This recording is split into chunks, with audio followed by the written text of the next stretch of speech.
आज हम आपको लेकर जाएंगे उत्तराखंड के 4 धामों में से एक धाम, पंच केदारों में से एक केदार और भगवान शिव के 12 ज्योतिर्लिंगों में से एक ज्योतिर्लिंग के पास। जी हाँ, आज हम आपको यात्रा कराने वाले केदारनाथ, भारत का सबसे लोकप्रिय तीर्थ स्थल, जहाँ दुनिया भर से लोग आते हैं सबसे कठिन यात्राओं में से एक पूरा करके सिर्फ केदारनाथ मंदिर की एक झलक देखने के लिए। यहाँ की हवा में ही एक शांति और पवित्रता है। यहाँ पहुँचना ही अपने आप में एक कहानी है। दोस्तों, केदार का अर्थ है दलदल वाली ज़मीन। नमस्कार दोस्तों, और आपका स्वागत है महादेव दैनिक यूट्यूब चैनल पर। आज हम आपको ले चलेंगे भगवान शिव के पवित्र धाम केदारनाथ मंदिर की यात्रा पर। इस वीडियो में हम जानेंगे इस मंदिर के पौराणिक और ऐतिहासिक महत्व, स्थापत्य कला और यहाँ की यात्रा के बारे में चुनौतियों को।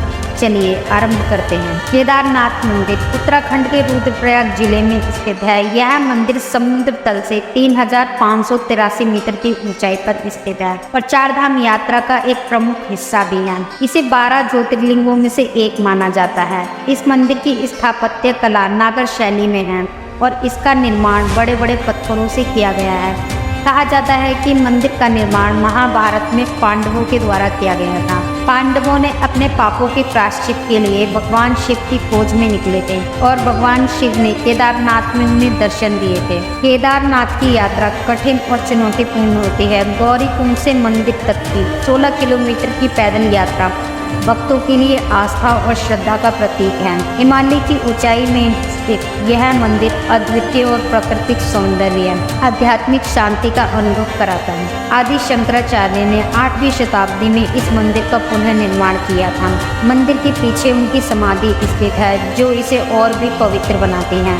साल 2013 की विनाशकारी बाढ़ के बावजूद मंदिर को कोई भी क्षति नहीं पहुंची। यह भगवान शिव की शक्ति और आस्था का प्रतीक है। केदारनाथ मंदिर सिर्फ एक धार्मिक स्थल ही नहीं, यह एक ऐसा स्थान है जहां प्रकृति और आस्था का अद्भुत संगम देखने को मिलता है। यहाँ आकर मन को असीम शांति और आध्यात्मिक आनंद की अनुभूति होती है। तो दोस्तों, ये था केदारनाथ मंदिर का इतिहास। और अब हम बात करते हैं केदारनाथ की यात्रा कैसे की जा सकती है और इस यात्रा में प्रति व्यक्ति कितना खर्च आता है।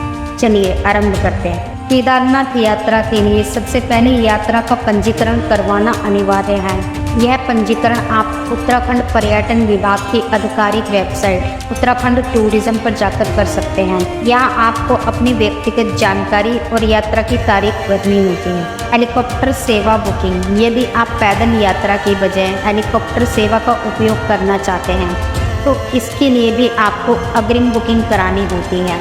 आप हेलीकॉप्टर सेवा के लिए UTDB यानी उत्तराखंड टूरिज्म डेवलपमेंट बोर्ड की वेबसाइट या अन्य अधिकृत एजेंसियों से बुकिंग कर सकते हैं। इसका खर्चा प्रति व्यक्ति लगभग 7,000 से 9,000 रुपये या उससे ज़्यादा भी हो सकता है। ठहरने की व्यवस्था, केदारनाथ में ठहरने के लिए धर्मशालाएं, गेस्ट हाउस और होटल उपलब्ध हैं। आप इनकी बुकिंग GMBN यानी गढ़वाल मंडलावली विकास निगम की वेबसाइट या अन्य होटल बुकिंग साइट्स के माध्यम से भी कर सकते हैं। इसका खर्च कमरे के अनुसार 500 से 3,000 रुपये प्रति रात तक का हो सकता है। यात्रा मार्गदर्शन, केदारनाथ यात्रा पर जाने के लिए आपको गुप्तकाशी, सोनप्रयाग और गौरीकुंड होते हुए पैदल यात्रा करनी पड़ती है। यात्रा के दौरान आपको कई प्रकार की सुविधाएं मिलती हैं, जिनमें medical, check points, rest stops और भोजन का स्थान भी शामिल है। तो दोस्तों, यदि आप केदारनाथ यात्रा पर जाने की सोच रहे हैं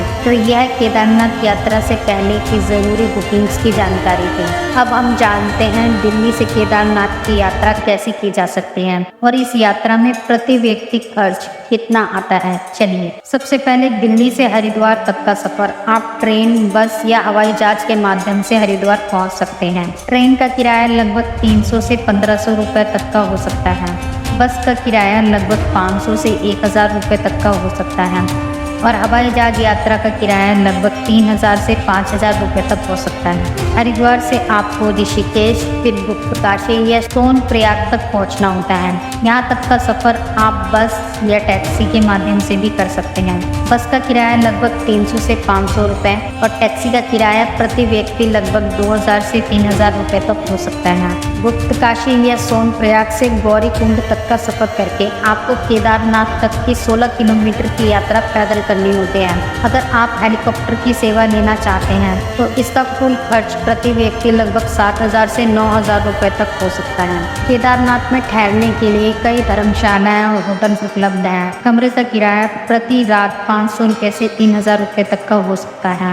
खाने का खर्चा प्रति व्यक्ति लगभग 200 से 500 रुपये प्रतिदिन का हो सकता है। चलिए अब कुल खर्च का अनुमान लगाते हैं। दिल्ली से केदारनाथ तक की यात्रा में प्रति व्यक्ति कुल खर्च लगभग 10,000 से 20,000 रुपये तक का हो सकता है, जिसमें यात्रा, ठहराव और भोजन भी शामिल है। तो दोस्तों यह है कि केदारनाथ मंदिर के इतिहास, केदारनाथ यात्रा से पहले जरूरी बुकिंग्स तथा केदारनाथ में आने वाले आपके कुल खर्च की जानकारी। उम्मीद है यह वीडियो आपके लिए उपयोगी साबित होगी। अगर आपको यह वीडियो पसंद आया हो तो कृपया लाइक करें, शेयर करें। हमारे चैनल महादेव दैनिक को सब्सक्राइब करें। आपके समर्थन से हमें और धार्मिक स्थलों की जानकारी आपके पास लाने के लिए प्रेरणा मिलती है।